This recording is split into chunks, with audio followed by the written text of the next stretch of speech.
What's up, guys? This is Coach Amir from 7figurebody.com. I went from a fat kid to a professional athlete, three-time national champion, an Olympic Games candidate, and then I became a coach specifically for entrepreneurs. In the last 16 years, I have helped transform over 1,200 successful entrepreneurs. I got a book that you can get, and you should get, for $4.97. Click the link below. You can see a bunch of testimonials from successful entrepreneurs just like you, and I guarantee you it's going to be the best at $4.97 you've ever spent in your entire life. And in today's video, we're going to talk about training in the gym for strength versus muscular size. What are the differences? How you should train for one or the other? Can you get both? We're going to cover all of it in today's video. Let's go. Because one of my clients asked me, okay, coach, can I get really strong? And can we focus on just strength? I'm like, of course we can. He's like, but am I going to build muscle at the same time? Or am I just going to build a lot of muscle and then get strong? Like, what should I do? And that's the reason for this video, because the training for strength versus muscular size is pretty different. And let me say this. You can get stronger without growing size. So what does that mean? Let's say you're an endurance athlete. Yours truly, I was a professional triathlete. I went from, kickboxing career, being 210 pounds, very, strong, big, like kickboxer. And then I had a devastating low back injury. My two discs exploded. And that was done with, kickboxing career done in one day. So when I recovered, I went into cycling and triathlon. So here I am, 210 pounds, 6'2", looking like a bodybuilder, going into a sport, competing against guys who are, my height, weighing 155, like literally sticks. How do I compete weighing 60 pounds more? Well, luckily I had one thing on my side, which is science. Basically, so you can train for strength without gaining size. So I didn't want to get bigger, I just want to get stronger, because on the bike, power to weight ratio matters. So if I am 210 pounds, but I can deadlift 600 pounds, versus a guy I'm racing against weighs 160, but he can't deadlift 100 pounds, I still have an advantage. And by the way, cycling was my thing, and I always had the fastest bike splits. I was like a killer on a bike. In the water, it doesn't matter, because we all weigh next to nothing in the water. My true downside wasn't running. Doesn't matter what I do, I can't run as fast. If I have to run at the same pace as the guy weighing 160 and I weigh 210, like, it's a losing game. So I had to make up on the bike and make some kind of advantage so that I can, do an okay run and still not lose. I could still win, right? And I did. I won a lot. And one of the main things that this happened because is strength training.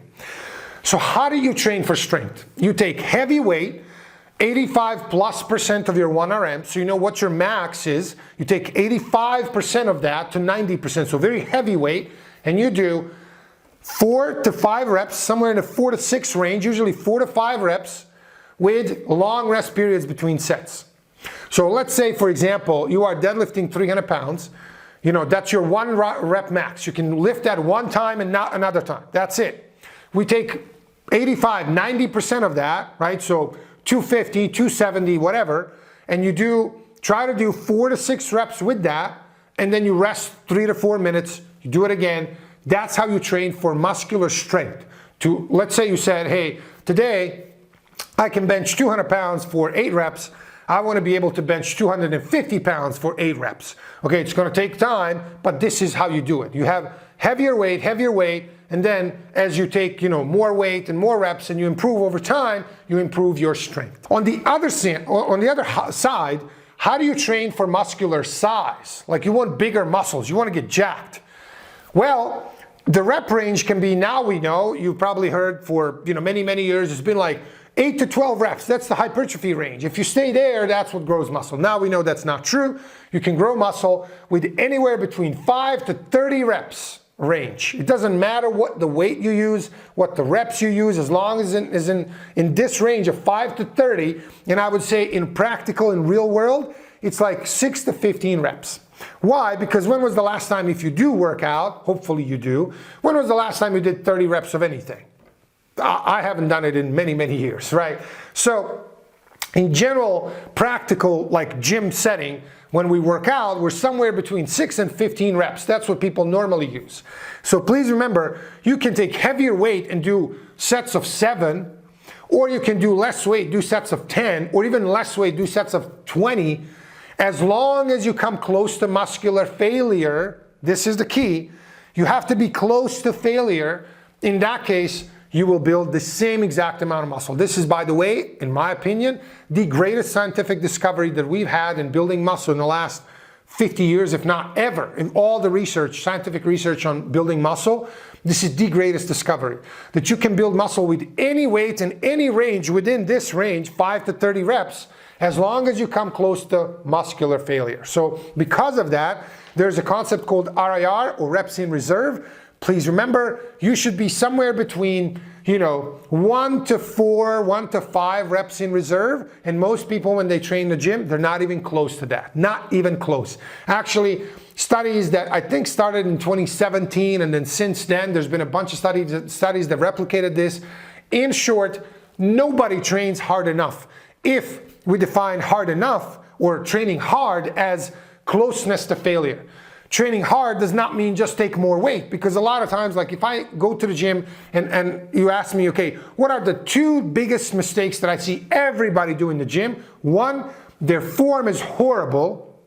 Almost nobody has the right form. The guy is doing like pull downs like this, with partial range. They're not doing full range of motion. The form is horrible. They're using too much weight. And then 3, they're not training hard enough, meaning they're not close to failure at all. What people do is they get some muscle in the first 3 to 6 months when they go to the gym, and then for the next 20 years, they just maintain that. They don't improve at all. And by the way, if you don't believe me, go to the gym and ask the guy who's been going to the gym for 10 years, hey, how much have you been lifting weight-wise, reps-wise, 10 years ago? Well, he won't know, but if he was, he would be like, what kind of, I put 200 pounds on the bench and I just 3 reps, whatever, 100 pounds on a bench, whatever the weight is, and I just do my 3 sets of 10.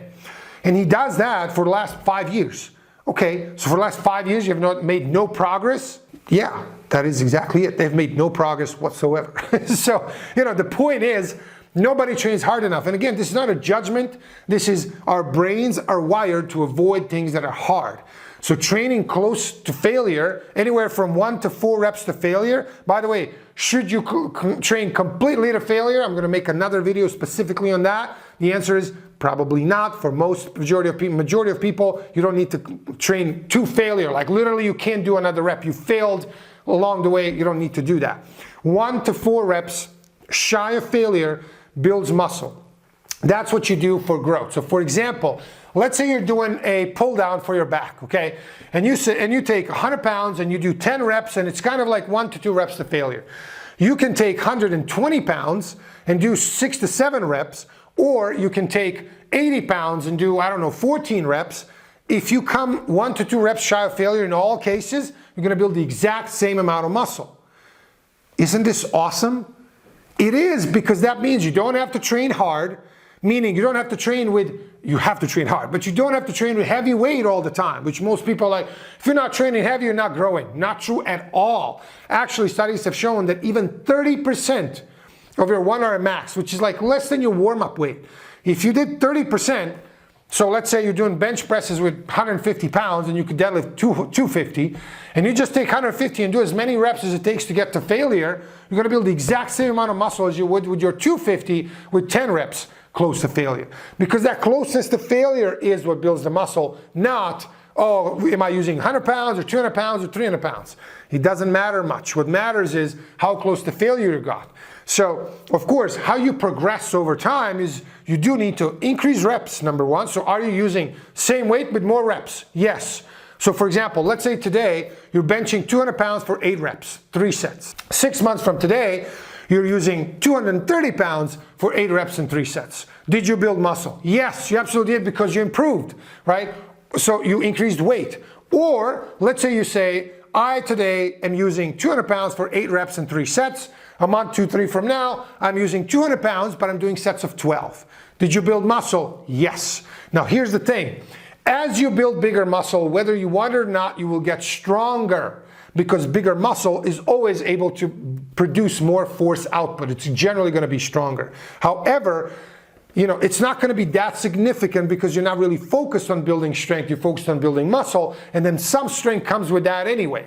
But if you genuinely said, for example, the other day I had a client who said, he's like really looking good, he's feeling great, he's like, I really want to focus on strength now. So for the next 2 to 3 months, we have a full mesocycle of pure strength, which means almost everything he does, almost all the lifts, especially the big ones, the compound ones, are going to be heavy weight, low reps, long rest periods.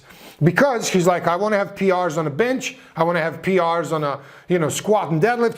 He's young, no injuries. Why not, right? Like early 30s, no injuries, feeling great. He's like, why wouldn't I deadlift 500 pounds? I'm like, yeah, if you want to, there's no reason not to, of course. Now, for my clients who are older, I'm 40 years old, I could care less how much I deadlift and squat. I don't do that, because my elbows, shoulders, of course my low back that I've always had issues with, like all of these joints and tendons, they start to not be too happy. So I don't train heavy. I train hard, meaning I come really close to failure, 1 to 2 reps on a lot of sets, sometimes to full failure if I feel really good and strong, but I don't care about strength. So it's all about what you want. So depending on what your goal is, I'm going to get strong, or you want to build muscle, this is how you should train for that. If you have any questions about it or anything that you would like to know your specific scenario, put them in the comments below and I'll let you know. As soon as I see it, I'll try to do my best to answer it. Also, if you haven't grabbed a copy of my book, 7-Figure Body Method, you absolutely should. Best $4.97 you'll ever spend. I guarantee it. We've got a bunch of successful entrepreneurs on the plan, getting lean, building muscle, getting shredded. You should be one of them. Check out the book. 100% guarantee, a money back guarantee. If it's not the best $5 you've ever spent, I'll absolutely refund you, no questions asked. So check the book out. Thank you for watching. See you guys next time.